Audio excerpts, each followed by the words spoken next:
오늘 예배 서두에 말씀드렸듯이 교회 개혁 주일입니다.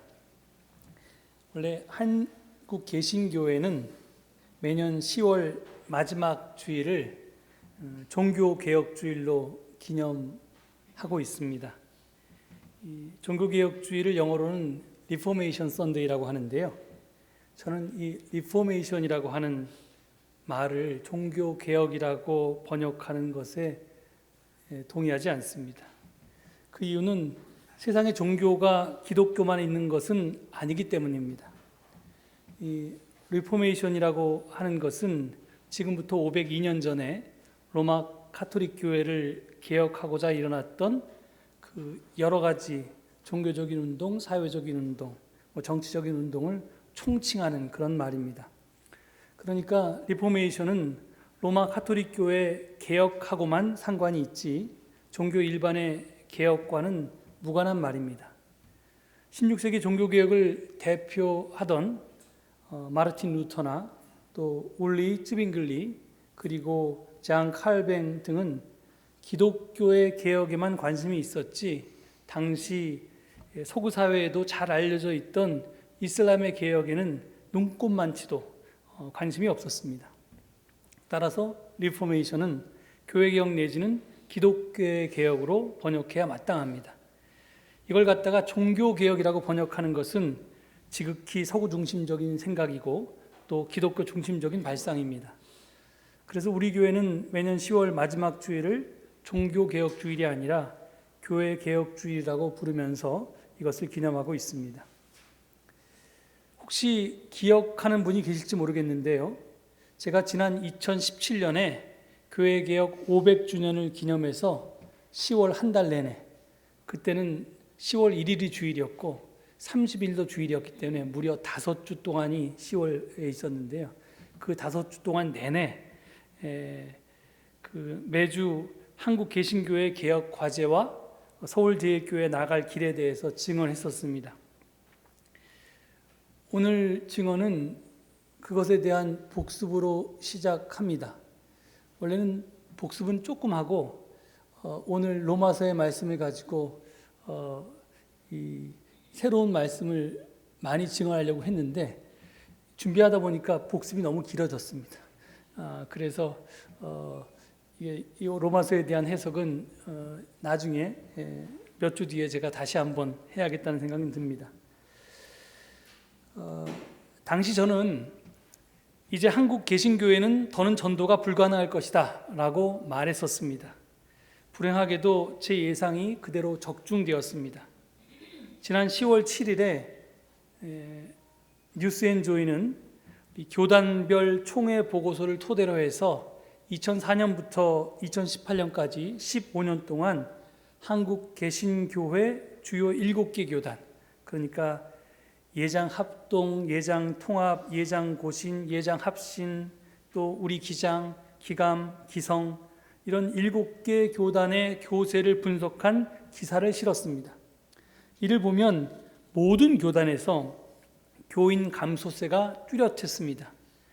교단별로 교인 수가 정점일 때와 가장 최근인 2008년의 현황을 비교해 보니까 무려 128만 명이 줄어들었습니다. 16.2%가 줄어들었습니다. 우리 기장 교단은 숫자는 교단이 작기 때문에 줄어드는 숫자는 그렇게 많이 줄어들지 않았는데 2007년 정점일 때와 비교해서 퍼센트로는 두 번째로 많이 줄어들었습니다. 무려 25.7%가 줄어들었습니다. 왜 교단을 부문하고 모든 교회가 이렇듯 교세가 많이 줄었을까요? 종교사회학자들의 분석이 있습니다. 과학적인, 사회과학적인 분석이죠. 그런데 저는 그것보다 이단인 신천지의 청년방송 시온의 아침에 등장했다는 대화를 인용하는 편이 여러분의 이해에 더 좋을 듯해서 그것을 소개합니다. 이게 팟캐스트 방송인데요. 팟빵이라고 하죠. 그 팟빵의 종교 카테고리에서 이 신천지 청년방송이 무려 5위에 올라 있었다고 합니다. 거기 사회자가 한 대담자하고 나눈 대화의 내용이 대충 이랬습니다. 오늘 요한 지파장님을 게스트로 모셨습니다. 지파장님, 오늘 오시면서 무슨 차를 타고 오셨어요? 승용차요? 지파장님은 어떤 차를 타세요? 소나타요? 충격입니다. 좋은 차를 타시다가 어떻게 된 일입니까? 그렇군요. 교인들 잘 섬기기 위해서 차까지 낮추셨군요. 기성교회 같으면 어떻겠습니까? 신천지 지파장님급이면 제니시스나 벤츠를 탔을 것입니다. 우리 신천지 목자들은 직급이 높아질수록 섬기는 데 앞장섭니다. 기성교회 목사들은 교회가 커질수록 섬김을 받느라고 정신이 없는 말입니다. 다른 대화도 있습니다. 그런데 아무개님, 3.1절 구국기도회에 다녀오셨다고요? 누가 설교하던가요? 정광훈 목사요? 그 목사는 일명 빤스 목사 아닙니까? 그분이 개신교를 대표합니까? 한기총 회장이라고요? 정말 기성교회 지도자들 수준을 알만하군요. 성족이 이스라엘기에 1장기까지 등장했다고요? 3.1절 예배에 1장기가 나왔답니까? 와, 정말 기성교회 교인들 수준 대단하네요. 이단인 신천지가 한국 개신교회를 이렇듯 조롱할 정도니까 정신이 멀쩡한 일반인들이 어떻겠습니까? 일반인들이 우리 개신교인들을 생각할 때 떠오르는 단어들을 나열해 보면 다음과 같습니다. 수구꼴통, 극우보수, 세습, 성폭력, 성인정 종교 등에 대한 차별과 혐오, 비상식적, 비이성적, 반과학적, 반인권적, 몰역사적, 시대착오적, 배타적, 독선적, 이기적 등등 이런 단어들이 등장합니다. 21세기 초 한국 사회 속에서 우리 개신교회의 모습은 실망을 넘어서 절망입니다. 해마다 교회 개혁 주일이면 여기저기서 개혁을 말하지만 한국 개신교회는 이미 오래전부터 개혁의 주체가 아니라 개혁의 대상임을 온 국민이 다 알고 있습니다. 교회가 사회를 걱정하는 것이 아니라 거꾸로 사회가 교회를 걱정하는 것이 작금의 현실입니다. 그러니 정신이 온전한 사람이 어찌 제발로 교회를 찾아오겠습니까? 일반 국민이 보기에 명성교회는 정말 명성이 땅에 떨어졌고요. 사나이 교회는 이웃 사랑이나 시민 사랑이 턱없이 부족해 보입니다. 그냥 자기들끼리 그들만의 잔치를 하는 특권 집단이고 적폐 세력이라고 보입니다. 그래서 국민들은 만약 저것이 기독교이고 저들이 크리스찬이면 나는 그들 중 하나가 되지 않겠다라고 이야기합니다. 이것이 부끄럽지만 우리가 처한 현실이기에 저는 개혁으로는 부족하다고 생각합니다. 개혁을 뜻하는 영어 단어는 여럿이 있습니다. 갱신이라는 뜻의 리뉴가 있고요. 개혁이라는 뜻의 리포메이션이 있고요. 그리고 혁신이라는 뜻을 가진 리노베이션도 있습니다. 모두 비슷한 뜻을 가졌지만 세부적으로는 좀 개혁의 정도를 달리합니다. 그런데 제가 선호하는 단어는 리컨스트럭션입니다. 재건입니다. 한국 개신교회를 개혁한다면 그 개혁의 강도는 망가진 곳을 보수하는 정도로는 안 되고 500년 전 16세기에 가톨릭 교회를 허물고 개신교회라는 새 교회를 다시 지었듯이 허물고 다시 짓는 정도는 되어야 한다는 말입니다. 즉 한국 개신교회의 개혁은 리뉴나 리포메이션이나 리노베이션 정도로는 불가능하고 완전히 부수고 다시 짓는 리컨스트럭션 정도는 되어야 한다는 말입니다. 그렇다면 우리는 무엇을 허물고 다시 지을 것입니까? 첫째는 한국 개신교회가 절대 진리로 받들고 있는 성소 무호설이나 축자 영감설 같은 문자주의와 이것에 근거한 근본주의입니다. 16세기 교회개혁 이후에 근대에 들어서 개신교회는 성경을 가장 신실하게 이해하는 방법으로 문자주의라고 하는 것을 받아들였습니다. 이게 아주 예전서부터 이렇게 성경을 읽은 것 같은데 사실은 그게 아니라 르네상스 이후에 나온 현상입니다. 그러니까 소위 르네상스를 통해서 과학적인 생각이 이 인류 가운데 등장하니까 그 과학적인 질문에 대해서 답할 수 없었던 교회는 그냥 무조건 믿으라고 성경에 쓰여있는 대로 믿으라고 그렇게 주장하기 시작했고, 그것이 문자주의입니다. 성경을 문자주의적으로 이해하는 방식은 성경은 성령의 영감으로 받아 쓴 하나님의 말씀이기에 오류가 전혀 없다는 생각과 괴를 같이 합니다. 그리고 성경은 무오하고 절대적인 사실이며 문자적으로 해석해야 한다고 확신합니다. 그런 그리스도인들은 대개 다음과 같이 믿고 있습니다. 지구와 우주의 역사가 채 1만 년이 되지 않는다는 창조과학, 성경에 등장하는 장엄한 사건들은 실제로 일어났다는 그런 생각, 그래서 노아의 홍수나 출애굽기 10가지 재앙이나 둘로 갈라진 홍해나 동정녀 마리아의 수태나 예수의 치료나 물 위를 걷는 예수나 오병이어의 기적이나 예수의 육체적 부활 등등이 실제로 일어났다고 그렇게 믿습니다. 그 다음에 양성평등이나 남녀평등에 반대합니다. 동성애는 당연히 죄악으로 여깁니다. 예수가 구원의 유일한 길이고 따라서 다른 종교를 배척하고 혐오합니다. 이것이 문자주의자들, 근본주의자들의 확신입니다. 이런 고리타분한 믿음은 현대의 지성과 양립할 수가 없습니다. 미국 성공회의 존 쉘비 스퐁 주교의 말대로 머리가 거부하는 것을 결코 가슴이 예배할 수 없기 때문입니다. 그래서 수많은 현대 지성인들이 교회를 떠나 교회 동창생이나 가난한 교인이 되었습니다. 교회를 졸업하고 이제 교회를 나오지 않습니다. 따라서 문자주의와 이것에 근거한 근본주의를 허물고 다시 세우는 것이 21세기 교회개혁의 출발점이 되어야만 합니다. 둘째는 기존의 기독교 교리, 즉 도그마가 증언하는 캐리그마적 그리스도, 예수상입니다. 그 예수상은 우리에게도 너무나 익숙한데요. 이렇게 주장합니다. 예수는 하나님이다. 예수는 인간 대신 죽었다. 인간은 예수를 믿어야만 구원을 받을 수 있다.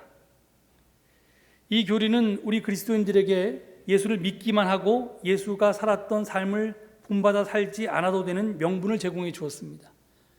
이 교리가 여기에 대해서 설명하자면 굉장히 긴데 그것에 대해서 제가 지금 설명하지는 않을 거고요. 제가 지금 주목하는 것은 이 교리가 맞더라도 그것은 우리에게 예수를 믿기만 하는 명분을 주었다는 겁니다. 그 이유는 다음과 같습니다. 만약에 예수가 하나님과 동일 본질이라면 보통 인간인 우리는 예수처럼 살 수가 없습니다. 왜냐하면 예수님은 하나님이었고 우리는 인간이기 때문입니다. 따라서 감히 인간인 내가 하나님이 예수처럼 살 수 없습니다. 둘째, 만약 예수가 죄인인 인간의 죄를 용서하기 위해서 인간 대신 죽었다면 죄인인 인간은 굳이 예수님처럼 살 필요가 없습니다. 왜냐하면 이미 내 죄가 예수님의 십자가 보혈로 용서되었기 때문입니다. 그러니까 우리는 예수처럼 살 필요 없습니다. 그냥 예수가 내 죄를 대신 지고 십자가에서 돌아가셨다, 이것을 믿기만 하면 됩니다. 셋째, 만약에 구원이 믿음으로 가능한 것이지 행함으로 가능한 것이 아니라면 예수처럼 살려고 노력해서는 안 됩니다. 왜냐하면 예수처럼 살려고 노력하는 것은 행함으로 구원을 받으려는 것과 마찬가지이기 때문입니다. 우리 그리스도인들의 잠재의식 속에는 이런 논리가 보이지 않게 작용하고 있습니다. 그래서 그리스도인들은 예수를 믿기만 하지 절대로 예수를 닮아서 예수가 살았던 삶을 내가 살아보려고 그렇게 하지 않습니다. 그 결과 지금 한국 개신교회는 우리 사회에서 신뢰성을 상실했고 많은 사람들로부터 손가락질을 받고 있습니다. 따라서 우리는 성경을 진지하게 공부하면서 예수가 누구인가를 다시 묻고 대답해야만 합니다. 기존의 예수상을 허물고 새로운 예수상을 세워야 합니다. 또한 그것에 기초해서 새 삶의 비전과 새 삶의 태도로 무장해야 합니다. 이에 대해서 제가 2017년에 다음과 같은 지침을 제시한 바 있습니다. 역사적 예수는 우리와 같은 인간이었기에 우리도 예수와 같은 삶을 살아낼 수 있습니다. 즉 예수 믿기를 넘어서 예수 살기가 우리 신앙생활의 목표가 되어야만 합니다. 성경과 기독교 전통은 과거에 저들에게 예수가 누구였는가가 아니라 현재 우리에게 예수는 누구인가를 묻고 대답하는 것입니다. 즉 마가는 마가의 삶의 자리에서 예수가 누구인가를 물었고 누가와 마태와 요한은 자신들의 삶의 자리에서 물었습니다. 그래서 예수에 대한 고백은 업데이트가 됩니다. 그들의 삶의 현장에서 새로 물었기 때문에. 따라서 그게 우리 기독교 신앙의 본질이라는 겁니다. 하지만 우리가 지금, 그러니까 우리의 과제는 지금 21세기 한국 사회 속에서 이 서울 한복판에서 서울제일교회에게 예수는 누구인가, 예수는 누구였는가가 아니라 누구인가라고 하는 현재형에 대한 그걸 물어야 되는데요. 하지만 지금 여기에 예수는 언제나 그때 거기에서의 예수와 늘 잇대어 있어야 합니다. 연결되어 있어야 합니다. 과거의 예수와 지금의 예수가 이렇게 전혀 상관없으면 안 된다는 겁니다. 이러한 역사적 예수와의 연속성에 바탕한 역사적 예수의 현재화는 우리 신앙생활 또는 교회 생활을 성찰하는 근거가 되어야 합니다. 성서학자 크로산의 말대로 우리는 끊임없이 우리의 현재 형태의 교회 생활이 예수와의 연속성을 반영하고 있는가, 아니면 그 연속성을 깨뜨리고 있는가를 물어야 하고, 만약 우리의 신앙생활이 예수님과의 연속성을 깨뜨리는 데 있다면 우리 교회는 반드시 그것을 개혁해야 합니다. 네 번째, 우리의 신앙생활은 단순히 종교적인 영역에 한정되는 것이 아니라 정치, 경제, 사회, 교육, 문화 등 사회 전반과 연결되어 있어서 사회 정의, 소위 소셜 저스티스의 실현에 참여함이 없이 예수 살기는 불가능합니다. 그래서 사실은 예수 믿음을 넘어서, 예수 믿기를 넘어서 예수 살기가 21세기 교회 개혁의 또 하나의 중요한 한 축이 되어야 한다는 것입니다. 복습이 좀 길어졌습니다. 이제부터는 앞서 소개한 한국 개신교회 재건 방향의 기초에서 우리 서울제일교회 개혁 목표에 대해서 말씀드리고자 합니다. 이는 여러분과 제가 함께 세워가고자 하는 우리 교회의 청사진이기도 합니다. 제가 2주 전 증언 때 말씀드린 바와 같이 제가 부임한 이래로 지금까지 4년 내내 우리 교회의 표어는 예수의 길을 따르는 신앙 공동체였습니다. 이는 예수를 믿는 것에 머물지 않겠다는 목표와 의지를 분명히 한 것입니다. 우리는 예수가 걸었던 길이 구원의 길임을 믿고 그 길을 뒤따라 걸으면서 오늘 여기에서 예수의 삶을 다시 살아내고자 합니다. 즉 예수가 살았던 삶을 모방하고 그를 뒤따르고 그가 살았던 삶을 살아내서 오늘 이 땅에 하나님 나라를 확장하는 데 앞장서는 예수의 사람들, 예수의 교회가 되는 것이 우리의 가장 큰 목표입니다. 달리 말하면 우리 교회는 예수 믿기를 넘어서 예수 살기를 추구하는 교회입니다. 이것이 우리 서울제일교회의 첫 번째 목표입니다. 이를 위해서 우리 교회는 성경과 기독교 신앙에 대해서 마음껏 질문하고 함께 답을 찾아가는 교회가 되고자 합니다. 이성과 신앙은 대립되지 않습니다. 오히려 이 둘은 상호 보완적입니다. 새가 좌우 두 날개가 있어야 날 수 있듯이 우리는 신앙과 이성이라고 하는 두 날개가 있어야지만 참 그리스도인 구실을 할 수가 있습니다. 이성 없는 신앙은 광신이나 맹목으로 빠질 위험이 있습니다. 또 신앙 없는 이성은 따뜻한 온기가 없고 때로는 잔인해질 수도 있습니다. 우리는 지성적 접근을 배타하는 기존의 교회 풍토에 반대합니다. 신앙은 이해되어야만 하고 머리로 이해되어야지 가슴이 뜨거워져서 예배드릴 수 있다는 존 쉘비 스폰 감독의 말처럼 신앙은 이해되어야 하고 지성적인 언어로 그리고 이성적인 언어로 설명되어야만 합니다. 우리는 무조건적인 믿음보다 이해를 추구하는 신앙을 선호합니다.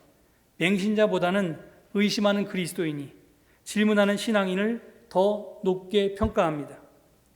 성경이라고 하는 것은 질문하는 자에게 답하기 때문입니다.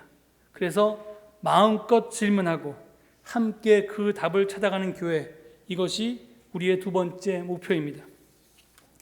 다음으로 우리 교회는 예배 생활을 넘어서 생활 예배를, 그 다음에 신앙 생활을 넘어서 생활 신앙을 추구합니다. 오늘 본문으로 택한 로마서 12장은 이렇게 시작합니다. 1절인데요. 나는 하나님의 자비하심에 힘입어 여러분에게 권합니다. 여러분의 몸을 하나님께서 기뻐하실 거룩한 산 제물로 드리십시오. 이것이 여러분이 드릴 합당한 예배입니다. 이 말에서 내 몸을 거룩한 산 제물로 드린다고 해서 헌신 예배라고 하는 이름도 나왔고, 우리가 지금 드릴 예배가 형식이 아니라 내 삶을 드려야 된다, 이렇게 얘기하는데요. 그리고 이 1절 뒤에 쭉 이어지는 마지막 절까지 이어지는 모든 내용이, 이 12장 전체의 내용이 우리 몸을 하나님께서 기뻐하실 거룩한 제물로 드리는 생활 예배가 무엇인지, 생활 신앙이 무엇인지에 대한 구체적인 예이고 설명입니다.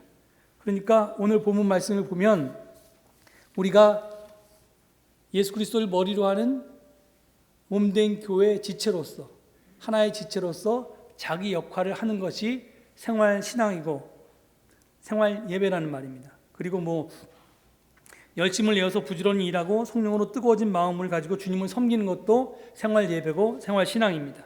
이웃을 돕는 것도 그렇고 다 그렇다는 겁니다. 여러분 그런 식으로 이것을 읽으면 훨씬 이해가 잘 갑니다. 예수 믿기를 넘어서 예수 살기를 추구하면 교인은 저절로 생활 예배, 생활 신앙을 실천하게 됩니다. 그리고 교회는 전도 중심이 아니라 선교 중심적 교회가 됩니다. 그런 교회는 말이 아니라 삶을 통해서 예수를 증언하는 교회이고 결국 스스로 찾아오게 만드는 교회로 발전됩니다. 제 한 후배의 경험담을 여러분께 소개하고자 합니다. 우리 교회 이 아무개 교우가 처음 교회에 나오게 된 것은 교사 동료인 김아무개 집사 때문입니다. 같은 학교에서 지켜본 김 집사의 모습이 세상에 저런 사람이 있을까? 나도 저 사람처럼 살고 싶다라는 생각이 들 정도로 좋았답니다. 결국 이 아무개 교우는 김 집사님을 따라 우리 교회에 나와 신앙생활을 시작하게 되었습니다. 김 집사가 그렇게 좋은 사람인 이유는 우리 교회에서 신앙생활을 하기 때문이라는 결론을 내렸기 때문입니다. 적극적으로 전도 활동을 하지 못하는 우리 교회가 느리지만 꾸준하게 성장하는 이유가 궁금해서 새 신자들이 어떤 경로로 우리 교회를 찾게 되었는지 통계를 낸 적이 있습니다. 대부분의 새 신자들은 교회에 관한 좋은 소문을 듣고 우리 교회를 찾아왔답니다.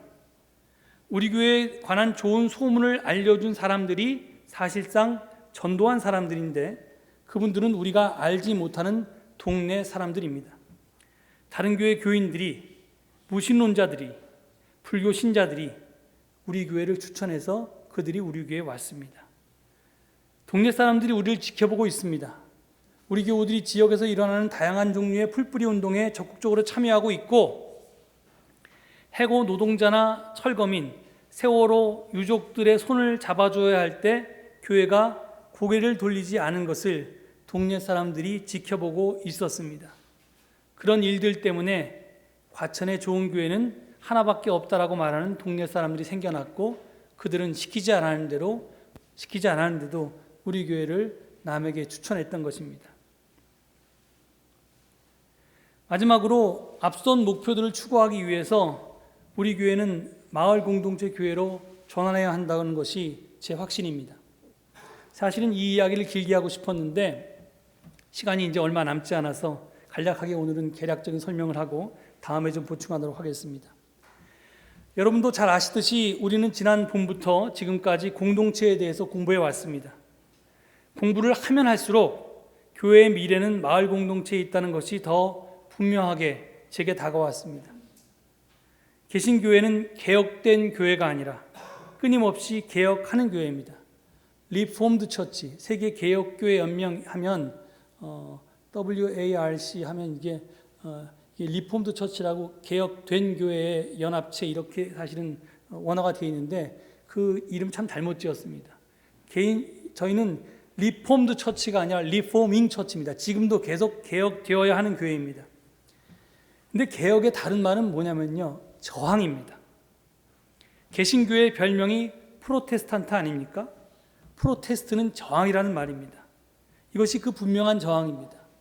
개신교회는 카톨릭 교회의 잘못에 대해서 저항했기 때문에 탄생한 것입니다. 특히 교회는 세상 권세에 대해서 저항해야 합니다. 교회는 세상 권세와 타협하면 안 됩니다. 더구나 교회 자체가 세상 권세가 되어서는 더더욱 안 됩니다. 그건 교회일 수 없습니다. 무늬만 교회지 절대로 교회가 아닙니다.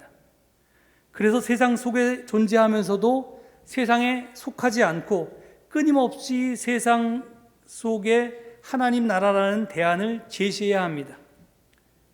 그것이 교회의 존재 이유고 목적입니다. 하지만 이런 목적을 가지고 있지만 교회는, 특히 이런 작은 교회는 세상을 바꿀 힘이 없습니다. 그런데 우리가 애써 보면 작은 마을 하나 정도는 바꿀 수 있지 않겠습니까? 그리고 각 마을을 바꾸는 교회가 네트워크를 통해서 서로 연결되고 연대하면 세상을 바꿀 수도 있지 않겠습니까? 그것이 마을 공동체를 추구하는 목적입니다. 그러니까 우리의 꿈은 하나님 나라를 죽어서 가는 나라가 아니라 하나님 나라가, 하나님의 뜻이 하늘에서와 같이 이 땅에 이루어지게 하는 것이 우리 신앙생활의 목표인데, 세상 전체를 바꿀 수가 없으니 나의 삶의 자리라도 바꾸자. 그것이 내 가정이 되고 내 직장이 되겠지만 우리가 함께 모여 살면 우리 마을 정도는 바꿀 수 있지 않을까 하고, 그렇게 바꾸는 교회들이 실제로 존재하기에 우리도 거기에 참여해 보자는 겁니다. 앞서 소개한 제 후배가 목회하는 교회가 조금씩이라도 성장한 이유는 지역교회였기 때문이었습니다. 지역교회이면서 자기들만의 잔치를 하지 않았고 지역사회에 꾸준히 고온해 왔기 때문에 성장했습니다. 제가 꿈꾸는 마을 공동체 교회는 단순히 좋은 교회를 만들자는 것이 아닙니다. 세상 권세에 저항하고 그 속에서 하나님 나라를 실현하는 교회를 만들자는 것입니다. 배제되고 주변에 된 사람들의 편이 되어주는 교회, 차별하고 배타하는 교회가 아니라 끌어안고 포용하는 교회, 정의, 평화, 생명이라는 가치를 추구하는 교회, 섬김받는 교회가 아니라 섬기는 교회, 닫힌 교회가 아니라 열린 교회, 권위주의적인 교회가 아니라 민주적인 교회, 받는 교회가 아니라 주는 교회, 쌓아 올리는 교회가 아니라 나누어 주는 교회가 우리가 추구하는 목표입니다. 이런 교회는 존재 자체로 선교하는 교회입니다. 어떤 목사님이 새 아파트 단지에 교회를 짓고요, 온갖 방법을 동원해서 돈도 엄청 써서 전도지도 뿌리고 아파트에 거울도 사주고 시계도 사주고 뭐 쓰레기 봉투도 사주고 하면서 정말 기를 쓰고 전도했는데 10년 동안 단 한 명도 못 전도했답니다. 수많은 물량 공사를 폈는데요. 그런데 그 교회에 교인들이 늘었는데, 그 교인들이 는 이유는 그 전도지 때문에 온 게 아니라 그 교회가 마을에서 이런저런 기여를 했기 때문에, 그 입소문 때문에 사람들이 왔다고 그렇게 얘기합니다. 근데 저는 우리가 좋은 교회, 제가 얘기하는 이런 교회가 만들면 그 교회가 사실은 전도하지 않아도 선교를 하기 때문에, 존재 자체로 선교를 하기 때문에 그 교회가 성장할 수 있다고 분명히 믿습니다.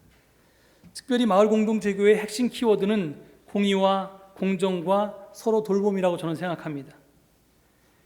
이 핵심 가치의 실현을 통해서 우린 다리 위에 살기로 했다라는 책에서 확인했듯이 우리 사회가 안고 있는 큰 문제, 노인 문제, 또 청년 문제, 또 결혼 문제, 출산 문제, 육아 문제, 취업 문제, 환경 문제 등등을 해결할 수가 있습니다. 우리가 함께 모여 살면서 사람들마다, 가정마다 다 자동차를 갖는 게 아니라 자동차를 공유하면 과소비로부터 회항될 수 있고요. 또 우리가 고독사하는 그런 소외로부터도 함께 모여 살면 해방될 수 있습니다. 특히 서로 돌봄을 통해서 육아 독박이나 살림 독박, 돌봄 독박 등에서 해방될 수 있습니다. 우리가 내 아이 키울 때 남의 아이도 같이 돌봐주고, 내 부모님 돌볼 때 남의 부모님도 좀 시간 내서 돌봐주면 우리가 이렇게 같은 지역에 살면서 서로 돌봐주면서 우리가 그 각자의 문제를 해결할 수 있다는 겁니다. 이거보다 더한 사회복지는 저는 없다고 생각합니다. 그리고 그 속에서 풀려나는 모습들이 바로 이 로마서 12장에서 제가 본문으로 택한 그 이야기에서 하는 그런 모습들입니다. 저는 여러분이 저와 같은 꿈을 꾸고 같은 목표를 바라볼 수 있기를 소망합니다. 그리고 함께 씨름하고 같이 분투할 수 있기를 원합니다. 이 길에 우리보다 앞서서 열린 밥상 공동체를 통해서 하나님 나라 건설의 새 길을 펼쳐 여신 예수 그리스도가 함께 하실 것이라고 저는 믿습니다.